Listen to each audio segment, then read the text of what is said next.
Hi my dear all, എല്ലാവർക്കും സുഖം തന്നെയല്ലേ? എല്ലാവരും ഹാപ്പി ആയിട്ടിരിക്കുക കേട്ടോ. ഇന്ന് നമ്മുടെ വീട്ടിലില്ലേ ലഞ്ചിന് പാവ് ഭാജിയാണ് ഉണ്ടാക്കുന്നത് കേട്ടോ. അപ്പോൾ ഇത് ഇത്രയും പച്ചക്കറിയും വെച്ചുകൊണ്ടാണ് ഞാൻ ഈ പാവ് ഭാജി തയ്യാറാക്കാൻ പോണത്. നിങ്ങളൊക്കെ പാവ് ഭാജി ഉണ്ടാക്കാറുണ്ടോ? ഉണ്ടെങ്കിൽ ഇതുപോലെ തന്നെയാണോ ഉണ്ടാക്കുക? എല്ലാവരും ഓരോരുടെ രീതിയിലല്ലേ ഉണ്ടാക്കുക. ഞാൻ ഉണ്ടാക്കണ പോലെ ആരെങ്കിലും ഉണ്ടാക്കണമെന്നുണ്ടെങ്കിൽ കമൻറ്റിൽ പറയണം കേട്ടോ. 2 മീഡിയം സൈസിലുള്ള പൊട്ടറ്റോ ഡൈസ് ചെയ്തിട്ടിട്ടുണ്ട്. പിന്നെ കുറച്ചൊരു ചെറിയ കഷ്ണം കോളിഫ്ലവർ, ഒരു 2 ചെറിയ ക്യാപ്സിക്കം. വലിയ ക്യാപ്സിക്കം ആണെങ്കിൽ ഏറ്റവും വലിയ ക്യാപ്സിക്കം ആണെങ്കിൽ ഒരു ഹാഫ് കപ്പ് എടുത്താൽ മതി. അപ്പോൾ എൻ്റെ കയ്യിൽ ചെറിയ ക്യാപ്സിക്കം ആയിരുന്നു, അതപ്പോൾ 2 എണ്ണം ചെറുതെടുത്തിട്ടുണ്ട്. പിന്നെ ഞാൻ തയ്യാറാക്കുന്ന സബ്ജി ആണെങ്കിലും ഞങ്ങളൊരു 3 പേർക്കുള്ളതാണ്, അപ്പോൾ അത്രയൊക്കെ മതിയായിരുന്നു. പിന്നെ ഒരു 1/4 കപ്പ് പീസ് എടുത്തിട്ടുണ്ട്. ഇത് ഫ്രോസൺ പീസാണ് കേട്ടോ.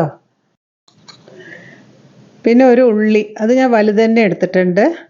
അത് നമുക്ക് ചെറുതായിട്ട് ചോപ്പ് ചെയ്തെടുക്കണേ. അപ്പോൾ ഉള്ളി അങ്ങനെ ചെറുതായിട്ട് ചോപ്പ് ചെയ്തെടുത്തതിന് ശേഷം ഇത് വഴറ്റാൻ വേണ്ടിയിട്ടുള്ളതാണ്. ഒരു 4 ചെറിയ തക്കാളി എടുത്തിട്ടുണ്ട്. വളരെ ചെറിയ തക്കാളി അതാ കേട്ടോ. നല്ല പുളിയൊക്കെ ഉള്ള തക്കാളി തന്നെയാണ്. അപ്പോൾ പുളി വേണം അതിന്. ഈ ഭാജിയിൽ തക്കാളിയുടെ പുളി ഉണ്ടെങ്കിലേ അത് നന്നായിരിക്കുമല്ലോ. പിന്നെ ഒരു ചെറിയ കഷ്ണം ഇഞ്ചിയും ഒരു 6-7 ഇല്ലി വെളുത്തുള്ളി എടുത്തിട്ടുണ്ട്. വെളുത്തുള്ളിയുടെ മണം ഒന്ന് മുന്നിട്ട് നിൽക്കണം കേട്ടോ അതിൽ. അപ്പോൾ അത് ഒന്ന് നന്നായിട്ട് ചതച്ചെടുത്തിട്ടുണ്ട്.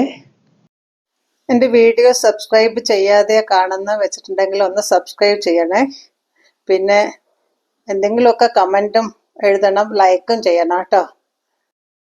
അപ്പോൾ നമുക്ക് കുക്കറൊന്ന് അടുപ്പത്ത് വെക്കാം. ലൈറ്റർ നിങ്ങൾ ഇതുപോലെ ടക്ക് ടക്ക് ടക്ക് ടക്ക് എന്ന് അടിക്കേണ്ടി വരാറുണ്ടോ മഴക്കാലത്ത്? ലൈറ്റർ പുതിയ ലൈറ്ററാണ് പറയാനേ. കുക്കർ ചൂടായപ്പോൾ 2 സ്പൂണ് എണ്ണ ഒഴിച്ചിട്ടുണ്ട്. പിന്നെ എണ്ണ ഒന്ന് ചൂടായപ്പോൾ ചോപ്പ് ചെയ്ത് വെച്ച ഉള്ളി അതിലിട്ടിട്ട് ഒന്ന് വഴറ്റി കേട്ടോ. അത് കഴിഞ്ഞിട്ട് നമ്മുടെ ഇഞ്ചി വെളുത്തുള്ളി ചതച്ച് വെച്ചതുണ്ടല്ലോ, അതും കൂടി ഇട്ടിട്ട് ഇതിൻ്റെ പച്ച മണം മാറുന്ന വരെ ഒന്ന് വഴറ്റിയെടുത്തിട്ടുണ്ട്. പിന്നെ ടൊമാറ്റോ ചേർത്തു.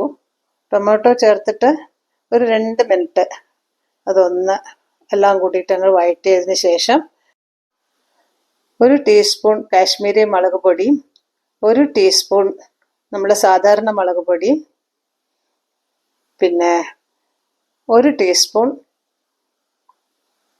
മല്ലിപ്പൊടി, പിന്നെ ആവശ്യത്തിനുള്ള ഉപ്പും ചേർത്തിട്ട് ഒന്ന് ഇളക്കി പിന്നെ അരിഞ്ഞു വെച്ച എല്ലാ കഷ്ണങ്ങളും കൂടിയിട്ട് അതിൻ്റെ അകത്തേക്ക് അങ്ങോട്ട് ഇട്ടു കേട്ടോ.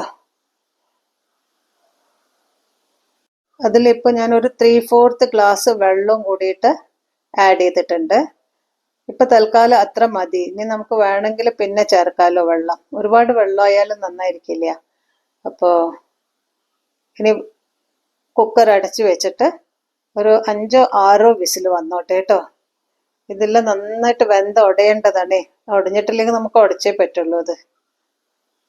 അപ്പോൾ ശരി, അത് തയ്യാറാവുമ്പോഴേക്കും നമുക്ക് ഒരു ഉള്ളി ചെറുതായിട്ട് ചോപ്പ് ചെയ്തെടുക്കണം. കുറച്ച് മല്ലിയിലയും ചെറുതായിട്ട് ചോപ്പ് ചെയ്തെടുക്കണം. അത് നമുക്ക് ഈ ഭാജിയുടെ മേലെ ചേർത്തിട്ട് കഴിക്കാനുള്ളതാണ് കേട്ടോ.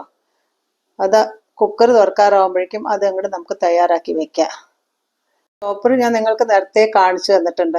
നല്ല ചോപ്പറാട്ടോ, എല്ലാവരും വാങ്ങി ഉപയോഗിച്ചോളൂ വേണമെങ്കിൽ. 2-3 ആൾക്കാരുള്ള കുടുംബത്തിനൊക്കെ ധാരാളമായി.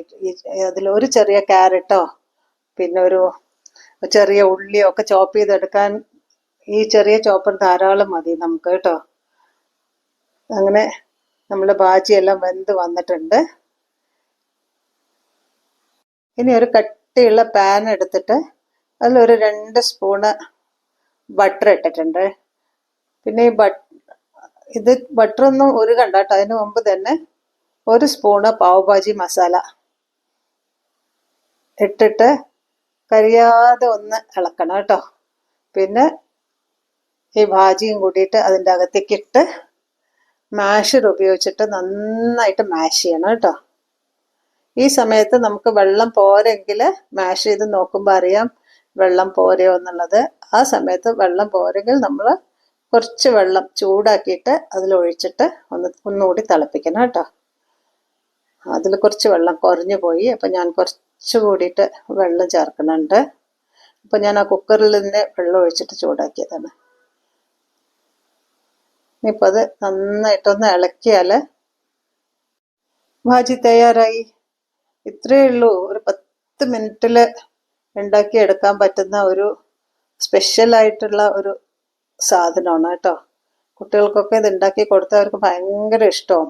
നമുക്ക് ചപ്പാത്തിയുടെ കൂടെ കഴിക്കാൻ വേണമെങ്കിൽ, അല്ലാതെ ഇതിന് ബണ്ണെണ്ണ വേണം നിർബന്ധമൊന്നുമില്ല. ഇവിടെ നല്ല ബണ്ണ് കിട്ടും കേട്ടോ, മധുരമില്ലാത്ത ബണ്ണ. നാട്ടിലൊക്കെ മധുരമുള്ള ബണ്ണ കിട്ടുക. മധുരമുള്ള ബണ്ണം കൂട്ടി കഴിക്കാം. അത് ഞാൻ വേറെ പാത്രത്തിലാക്കി അതിൻ്റെ മേലെ കുറച്ചുകൂടി ബട്ടർ ഇട്ട് കൊടുത്തിട്ടുണ്ട് കേട്ടോ. ഇനി നമുക്ക് ബണ്ണ് തയ്യാറാക്കാം. ബണ്ണ് ഇതുപോലെ രണ്ടായിട്ട് മുറിച്ചിട്ട് ഒരു പാനിൽ കുറച്ച് ബട്ടർ ഇട്ട് ഒന്ന് ഇങ്ങനെ ചൂടാക്കി എടുക്കുക ബട്ടറിൽ. അപ്പം ഇത്രയും ബട്ടർ ഒന്നും കഴിക്കണ്ടാത്തവര് അതൊക്കെ അവോയ്ഡ് ചെയ്യാം കേട്ടോ. ഞാൻ വല്ലപ്പോഴൊക്കെ ഉണ്ടാക്കുന്നതല്ലേ പറഞ്ഞിട്ടാണ് ഇത്തിരി ബട്ടറൊക്കെ ചേർക്കണത് കൂടുതൽ. അതിന് ടേസ്റ്റ് നന്നായിട്ട് ഇരുന്നോട്ടെ പറഞ്ഞിട്ട്. നമ്മൾ ഹോട്ടലിലൊക്കെ കഴിക്കുമ്പോൾ നിറയെ ബട്ടർ ഇട്ടിട്ടല്ലേ അവർ തരിക നമുക്ക്. അപ്പോൾ അതുപോലെ അത്രയൊന്നും ഇട്ടില്ലെങ്കിൽ കുറച്ചൊക്കെ വേണ്ടേ, നമുക്ക് മണം വരണ്ടേ, അതിനു വേണ്ടി ഇട്ടതാണ്. ഇതെങ്ങനെ വേണം സെർവ് ചെയ്യാൻ കേട്ടോ. കുറച്ച് ഉള്ളി അരിഞ്ഞതും മല്ലിയില അരിഞ്ഞതും കൂടി അതിൻ്റെ മേലെ ഒന്ന് വതറി ഒരു ചെറിയ കഷ്ണം ചെറുനാരങ്ങയും കൂടെ പിഴിഞ്ഞിട്ട് നമുക്ക് കഴിച്ചു തുടങ്ങാം കേട്ടോ. ഇനി അടുത്ത വീഡിയോയിൽ കാണാം.